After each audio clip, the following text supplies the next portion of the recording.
British കൗൺസിലിൻ്റെ ഒരു sample opinion essay ആണ്. ആ എസ്സേയിൽ ഇൻട്രൊഡക്ഷൻ എങ്ങനെയാണ് കൊടുത്തിരിക്കുന്നതിന് ഒരു ബെസ്റ്റ് എക്സാമ്പിളാണിത്. കാണാം എന്ന് വിശ്വസിക്കുന്നു. അതായത് ഒരു കാര്യത്തെക്കുറിച്ച് ഒരു ടോപ്പിക് ഓപ്പൺ ആവുക. അപ്പം ഇവിടെ സെൻറ്റൻസ് തുടങ്ങുന്നത് എങ്ങനെയാണ്? Open your eyes in A sea water. അതായത് കടൽ വെള്ളത്തിൽ നിന്റെ കണ്ണ് തുറന്നു നോക്കുക. ആൻഡ് ഇറ്റ് ഈസ്, അത് കഴിഞ്ഞിട്ടൊരു ആൻഡ് ആയിട്ടിരിക്കുന്നത്. ഇവിടെ ഒരു സെൻറ്റൻസ് തുടങ്ങുവാണ്. ആദ്യമേ തന്നെ ഇതിനൊരു വെർബാണ് കൊടുക്കുന്നത്. അതായത് ഒരു കമാൻഡിങ് ഫോമിൽ ഓതർ നമ്മളോട് ആവശ്യപ്പെടുക, ഓപ്പൺ യുവർ ഐസ്, നിന്റെ കണ്ണ് തുറക്കുക. എവിടെ? ഇൻ എ സീ വാട്ടർ, കടൽ വെള്ളത്തിൽ. കടൽ വെള്ളത്തിൽ ഇറങ്ങി നിന്ന് കണ്ണ് തുറക്കാനാണ് പറയുന്നത്. എന്നിട്ട് വീണ്ടും ഇവിടെ ആൻഡ് എന്ന് പറയുക. അതായത് ഇതൊരു കോംപ്ലക്സ് സെന്റൻസ് അല്ല, ഇതൊരു കോമ്പൗണ്ട് സെന്റൻസ് ആണ്. അതായത് ഇത്രയും വെച്ച് തന്നെ അതിന് അർത്ഥമുണ്ട്.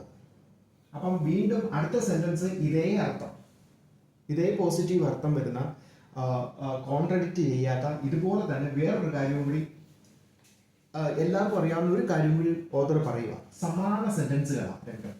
It is difficult to see much more than a murky blurry green colour. അതായത് പറയുകയാണ്, ഇറ്റ് ഈസ്, ഇത് വളരെ ബുദ്ധിമുട്ടാണ്. എന്ത്? ടു സീ, കാണാൻ. എങ്ങനെ?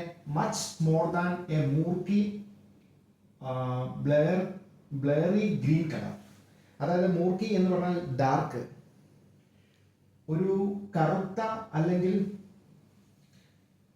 ബ്ലറി എന്ന് പറഞ്ഞാൽ ബ്ലേഡാണ്, വ്യക്തമായിട്ട് കാണാൻ പറ്റുന്നില്ല. അങ്ങനെയുള്ള ഒരു ഗ്രീൻ കളർ.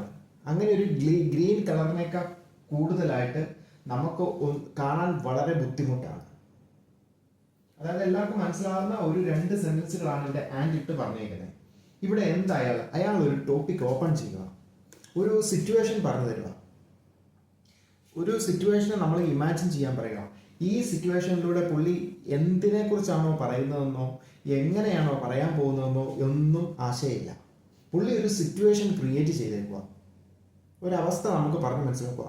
സാധാരണ മനുഷ്യന് മനസ്സിലാകുന്ന ഭാഷയിൽ കടൽ വെള്ളത്തിൽ കണ്ണ് തുറന്നു നോക്കിയാൽ നമുക്കൊന്നും കാണാൻ പറ്റത്തില്ല. എന്നാൽ സാമാന്യ കാര്യം പുള്ളി വളരെ വ്യക്തമായിട്ട് പറയുക. എന്നിട്ട് പുള്ളി രണ്ടാമത് അടുത്ത സെന്റൻസ് തുടങ്ങുക.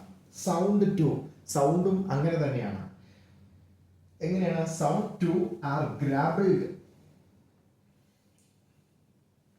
And difficult to comprehend.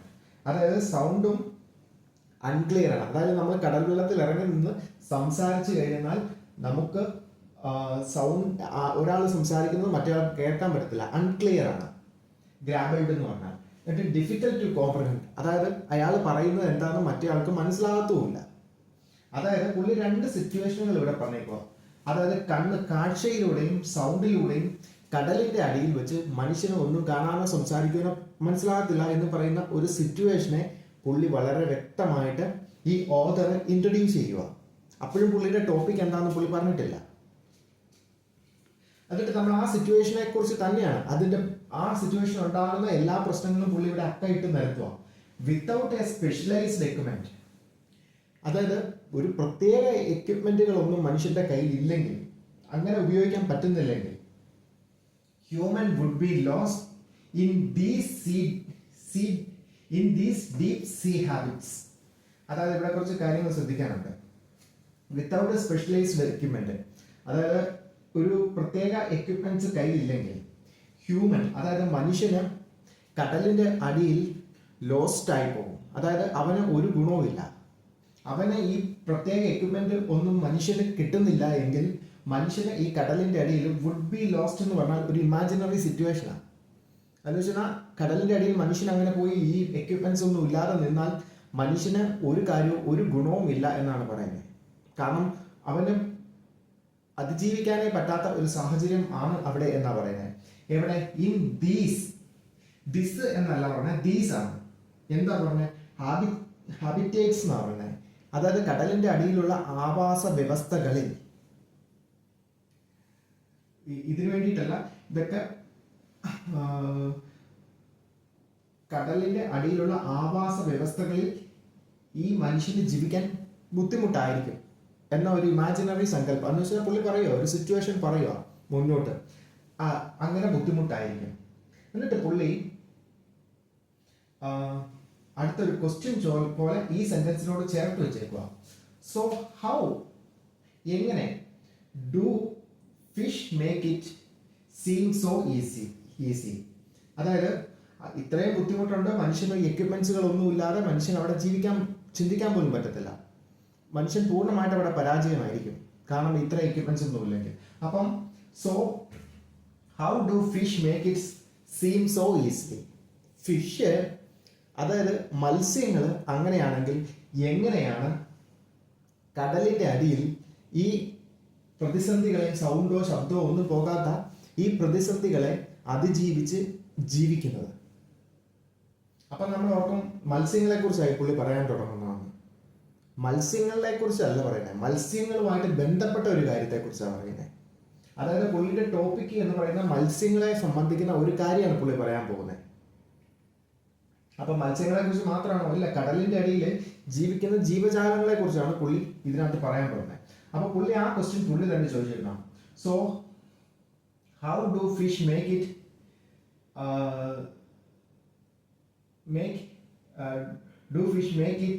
Make that it seem so easy. വളരെ ദാറ്റ് എന്ന് പറയുന്ന സംഭവം ഇവിടെ അണ്ടർസ്റ്റുഡ് ആണ്, ഉപയോഗിക്കുന്നില്ല എന്നേ ഉള്ളൂ. പക്ഷെ ദാറ്റ് നമ്മൾ കാരണം ഒരു രണ്ട് വെർബ് ഇതിനകത്തുണ്ട്. ഈ വെർബിന്റെ ഇവിടെ കൊണ്ട് തീർന്നു.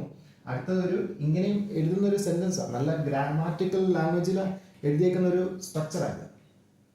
It seem so easy. വളരെ സുന്ദരമായിട്ട് ഇത് ഈ മത്സ്യങ്ങൾ എങ്ങനെ ഈ കടലിന്റെ അടിയിൽ വെച്ച് കാഴ്ചകൾ കാണുന്നു. എന്നിട്ട് പുള്ളി പറയുകയാണ്, മച്ച് ഓഫ് ദീസ്, ഇങ്ങനെ ഈ കാഴ്ചകൾ കാണുന്നത് due to the biological phenomena known as electro reception. ഇതാണ് പുള്ളിയുടെ ടോപ്പിക്ക്. ഇലക്ട്രോ റിസപ്ഷനെ കുറിച്ചാണ് പുള്ളി ഇതിനകത്ത് പറയാൻ പോകുന്നത്. മത്സ്യങ്ങളുമായിട്ട് ബന്ധപ്പെടുത്തിയാണ് ഈ ഇലക്ട്രോ റിസപ്ഷനെ കുറിച്ച് പുള്ളി പറയാൻ പോകുന്നത്. കാരണം much of this is due to biological phenomenon known as electro reception. ഈ ഇലക്ട്രോ റിസപ്ഷൻ കാരണമാണ് ഈ മേളിലുള്ള ഈ കാര്യങ്ങളെ മുഴുവൻ പുള്ളിക്ക് കോംപ്രമൈസ് ചെയ്യാൻ പറ്റുന്നത്. മത്സ്യങ്ങൾക്ക് കോംപ്രമൈസ് ചെയ്യാൻ, കാരണം സിറ്റുവേഷൻ അവതരിപ്പിച്ച കണ്ടില്ലേ എന്നാ അടിപൊളിയായിട്ടാ പുള്ളി. ഇതാണ് ഒപ്പീനിയൻ പാരഗ്രാഫുകളിലാണ് ഇങ്ങനെ സിറ്റുവേഷനുകൾ അവതരിപ്പിക്കുന്നത്. എന്നിട്ട് ആൾക്കാർക്ക് മനസ്സിലാക്കാൻ വേണ്ടിയിട്ട് ഒരു കോമ ഇട്ടിട്ട്, കോമയല്ല ഒരു ഡാഷ് ഇട്ടിട്ട് പുള്ളി ആ ഇലക്ട്രോ റിസപ്ഷൻ എന്ന് പറയുന്ന കാര്യങ്ങൾ മനസ്സിലാക്കുക. അതായത് ഇലക്ട്രിക് തരംഗങ്ങളെ സ്വീകരിക്കാൻ കഴിവുണ്ട്, അതാണ് പുള്ളി പറയുന്നത്.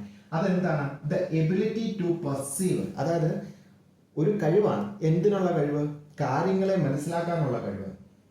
And act upon electrical stimuli. Electrical തരംഗങ്ങളിൽ നിന്ന് കിട്ടുന്ന ആശയവിനിമയത്തിനനുസരിച്ച് പ്രതികരിക്കാനുള്ള ശേഷി. As part of the overall sense. അതായത് ബാക്കിയുള്ള എല്ലാ ഇന്ദ്രിയങ്ങളെ പോലെ തന്നെ ആ ഇന്ദ്രിയങ്ങളുടെ സ്ഥാനത്ത് ഇലക്ട്രിക്കൽ തരംഗങ്ങളിൽ നിന്ന് ലഭിക്കുന്ന സന്ദേശങ്ങളെ മനസ്സിലാക്കി അതിനോട് പ്രതികരിച്ച് ജീവിക്കാനുള്ള എബിലിറ്റിയെയാണ് ഉദ്ദേശിക്കുന്നത്. എന്നിട്ട് പറയാം, these ability is only found in A aquatic or amphibious species because water is an efficient conductor of electricity. അതായത് പുള്ളി ഇൻട്രൊഡ്യൂസ് ചെയ്ത ടോപ്പിക് ഇതാണ്, ഇലക്ട്രോ റിസപ്ഷൻ എന്ന കാര്യത്തെക്കുറിച്ച് പറഞ്ഞത്. അപ്പം അത് എന്താണ് ഇലക്ട്രോ റിസപ്ഷൻ എന്ന് പറഞ്ഞത്. പിന്നെ പുള്ളി പറയുന്നത് ഈ ഇതിന് എക്സ്പ്ലനേഷൻ ഇവിടെയാണ് കൊടുത്തേക്കുന്നത്. പുള്ളി എന്തിലാണ് ഫോക്കസ് ചെയ്യുന്നത് എന്ന് ഇതിലൂടെ നമുക്ക് മനസ്സിലാക്കാം. ദീസ് എബിലിറ്റി, അതായത് ഈ ഇലക്ട്രോ റിസപ്ഷൻ എന്ന് പറയുന്ന ability only found in A aquatic എന്ന് പറഞ്ഞാൽ ജലത്തിൽ ജീവിക്കുന്ന ജീവജാലങ്ങൾ, ഓർ അംബീഫീസ്, അതായത് കരയിലും വെള്ളത്തിലും ജീവിക്കാവുന്ന ജീവികൾ. അതായത് കരയിൽ ഇറങ്ങിയ ആമ പോലുള്ള ജീവികളൊക്കെ ഇല്ലേ, അങ്ങനത്തെ ഉള്ള ജീവികളെ ഉദ്ദേശിക്കുന്നത്. കരയിലും കടലിലും അവർക്ക് ജീവിക്കാനുള്ള ശേഷിയുണ്ട്. And amphibious species. ഇത് ഈ രണ്ട് ജീവികളിലുമാണ് ഇത് കണ്ടിരിക്കുന്നത്. എന്നിട്ട് കണ്ടില്ലേ, ഒരു കോംപ്ലക്സ് സെന്റൻസ് ആണ് വെച്ചേക്കുന്നത്. ബിക്കോസ്, എന്തുകൊണ്ടെന്ന് പറഞ്ഞാൽ സെപ്പറേറ്റ് അല്ല. Because water is an efficient conductor of ജലം എന്ന് പറയുന്നത് ഇലക്ട്രിസിറ്റിയെ കണ്ടക്ട് ചെയ്യുന്ന ഒരു എഫിഷ്യന്റ് കണ്ടക്ടറാണ്. അതായത് സന്ദേശങ്ങൾ അയക്കുന്ന ഒരു സംഭവമാണ് വെള്ളം. വെള്ളം അങ്ങനെയുള്ള സന്ദേശങ്ങൾ അയക്കുന്ന ഒരു കണ്ടക്ടറായി അല്ലെ സന്ദേശം അയക്കുന്ന ഒരു ശക്തിയായിട്ട് പ്രവർത്തിക്കുന്നത് കൊണ്ട് ഇത് അക്വാട്ടിക് ജലത്തിലും കരയിലും വെള്ളത്തിലും ജീവിക്കുന്ന ജീവികളിലായിരിക്കും ഈ എബിലിറ്റി കൂടുതലായിട്ട് കണ്ടുവരുന്നത്. കണ്ടില്ലേ പുള്ളി എന്ത് നന്നായിട്ട് ആ ടോപ്പിക്കിനെ പുള്ളി ഇൻട്രൊഡ്യൂസ് ചെയ്തേക്കുന്നത്. കാരണം ആർക്കും മനസ്സിലാകുന്ന രീതിയിൽ വളരെ സ്പെസിഫിക് ആയ പല ബാക്ക്ഗ്രൗണ്ടിൽ നിന്ന് നമുക്ക് മനസ്സിലാക്കാൻ പറ്റുന്ന രണ്ട് സിറ്റുവേഷനുകളിൽ നിന്ന് സംസാരിച്ച് ആ സിറ്റുവേഷനിൽ നിന്ന് സംസാരിച്ചിട്ട് മനുഷ്യന്റെ പരിമിതികളെ കുറിച്ചും നമുക്ക് സംശയമുണ്ട്. അപ്പൊ മനുഷ്യൻ പോകുന്നുണ്ടല്ലോ എന്ന് ചിന്തിക്കാം. അപ്പൊ മനുഷ്യൻ എങ്ങനെയാണ് ആ പ്രതിസന്ധിയെ പരിഹരിക്കുന്നത് എന്ന് പറഞ്ഞ് മനസ്സിലാക്കി പുള്ളിയുടെ ടോപ്പിക്കിലേക്ക് വരിക.